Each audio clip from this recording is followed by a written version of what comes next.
오늘도 바쁘니 빠르게 알아볼게요. 최근에 넷플릭스에서 공개된 마스크걸이 화제죠. 마스크걸 18개국 1위, 글로벌 3위. 근데 이렇게 누군가 잘 나갈 때는 항상 반드시 그걸 가만 놔두질 못하는 사람이 있어요. 조금 재미있는 기사 하나가 뜹니다. 전라 노출 꼭 필요했나? 나나, 이주빈, 차주영, 여배우 벗기기 나선 넷플릭스. 뭐지? 누가 제목만 보면 강제로 벗긴 줄 알겠어. 혹시 우리가 모르는 뒷얘기 같은 게 있는 걸까? 그래도 명색이 기자님이신데 그게 메시지와 흐름에 꼭 필요하다면 노출은 불가피하다. 그러나 필수 요소가 아니라면 선정적인 자극을 위해 전라 노출까지 보여줄 필요가 있을까? 최근 넷플릭스에서 공개되는 작품들 속 벌거벗은 모습이 너무나도 아무렇지 않게 등장하고 있다. 나나는 마스크걸에서 비중이 크지 않다. 마스크걸에 얼굴을 비치는 시간은 그리 많지 않다. 그 와중에 그리 많지 않다를 그리 많다라고 오탄했죠. 그렇기에 더욱 노출에만 초점이 맞춰지며 연기력에 대한 평가는 다른 조연 배우들보다도 없는 상황.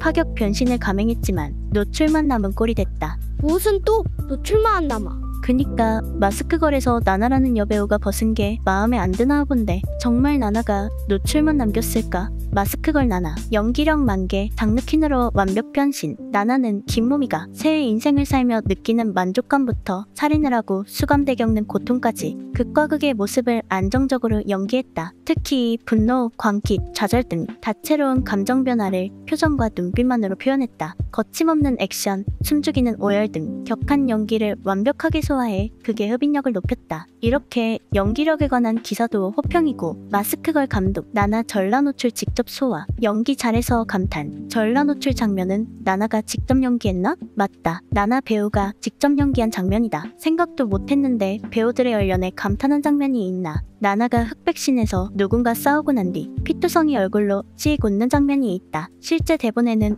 웃는다 라고 돼 있었는데 나나 배우가 딱 연기하는 순간 나도 모니터를 보면서 와 진짜 미친이라고 생각했다. 이런 느낌을 받아서 크게 감탄했다. 이렇게 감독까지 만족했다는 인터뷰도 했는데 도대체 무슨 노출만 남았다는 걸까? 거기다 더 글로리에 나왔던 차주영까지 언급했는데 기자 본인이 쓴 내용을 보면 너무나도 적나라한 노출에 대역 취지설까지 돌자 차주영이 이에 대해 직접 해명하기도 했다. 차주영은 인터뷰를 통해 가슴 노출 씬은 꼭 필요한 장면이라고 생각했다. 노출에 대한 부담은 없었다. 대역도 준비가 돼 있었고 CG도 준비가 돼 있었는데 나도 준비가 돼 있었다. 이렇게 촬영을 한 당사자도 노출에 대한 이해와 공감을 했고 본인도 역시 준비가 되어 있어서 촬영을 한 거니까 거기에 대해 불만이 있을 리 없죠.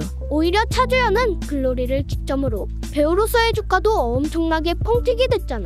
그리고 종이의 집에 나온 이주빈에 대한 얘기까지 하는데 지난해 공개된 종이의 집도 작품에 대한 호불호 평가와 함께 전라 노출 배드신만 관심을 끄는 처지에 놓였다. 대중의 관심은 배드신에게 쏠렸다. 특히 김지훈과 이주빈은 전라 노출이라는 파격 노출 배드신으로 주목받았다. 이젠 차주영에 이어 이주빈까지 걸고 넘어지는데 그럼 당사자 입장은 어떨까? 이주빈은 배드신에 대해 작품에 필요하지 않은 자극적인 장면이 들어가는 것을 지향하는 편인데 대본을 다 받아보니 납득이 됐다. 노출을 위해 작품을 찍는다기보다 감정선이 자연스럽게 이어지기 위해 작품을 찍는다는 생각으로 동의했다. 체중을 감량하지는 않았지만 운동을 미친 듯이 했다고 밝혔다. 이렇게 보다시피 이주빈 역시 본인도 납득하고 좋아서 찍은 거죠. 거기다 심지어 저 기사는 기자 본인이 쓴 내용입니다. 기자가 기사 하나를 쓰면서 본인이 쓴 제목을 본인이 쓴 본문으로 반박을 해버리는 상황이죠. 태연아 기자님께선 도대체 뭐가 그리 불편하고 짜증이 나셨길래 제목을 저런 식으로 지었을까? 웃기게도 이게 8월 23일 기사인데 불과 일주일도 안 된 8월 17일 기사에는 박나래 과감한 뱃살 비키니 자태 기세다. 몸매에 자신감 폭발. 이렇게 비키니는 기세라며 되도 않는 근자감으로 비키니를 입었던 박나래를 가지고는 과감한 옆트임 드레스와 선글라스, 스카프로 완성한 박나래표, 니스 여인룩이 시선을 강탈한다라며 여울심이 빨아줬죠.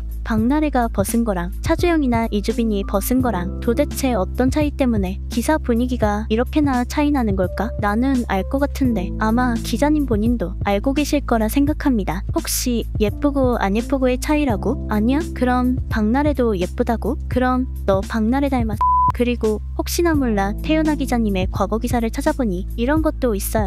사인이어 상의 벗고 등장한 근육몬 래퍼 박재범 나보다 몸 좋다. 슈퍼엠 카이 트레일러 공개 선명한 식스팩 섹시한 눈빛 역시나 과학이죠. 여자가 벗는 거엔 발작하고 남자가 벗는 거엔 좋다 하고 그리고 선을 시계 넘는 충격적인 기사도 있는데 유재석 사실 2년 전 협이 이혼했다. 깜짝 고백에 당황. 제작진도 몰랐다. 이거 누가 봐도 제목만 보면 유재석이 2년 전에 이혼했었다는 게 밝혀진 듯한 충격적인 내용이죠. 근데 본문을 보면 유재석이 진행하는 런닝맨에 출연했던 최도우가 이혼했다는 사실을 깜짝 고백했던 겁니다. 그리고는 한참 있다가 최도우가 이혼했다는 제목으로 슬쩍 바꿔치기 하죠.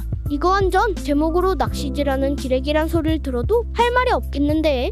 이게 어거지 국뽕 채널이나 가짜뉴스랑 뭐가 달라. 그리고 심지어는 갑상선 항진증이라는 병을 심하게 앓았다가 살이 너무나도 쪄서 16kg를 감량한 서유리를 보고는 가슴이 실종돼도 예쁘기만 하다는 제목으로 기사까지 썼었죠. 아니 저급한 걸 떠나서 저게 아팠던 사람을 상대로 할 말일까? 저렇게 분위기 파악 못하고 저런 상황에서까지 칭찬하는 척 돌려가는 화법을 쓰는 걸 보니 최소한의 예의나 생각이 실종되신 것 같은데 의도가 너무나 투명해서 웃길 따름입니다. 암튼 오늘은 어떤 이유에서인지 성별과 미모에 따라 노출에 대한 기사를 극명하게 다르게 쓰는 기자 한 명에 대해 알아봤는데 과학은 역시 틀리질 않는 것 같죠. 그래서 오늘의 남길 한마디. 질투심에 쓰는 일기는 제발 일기장이나 썼으면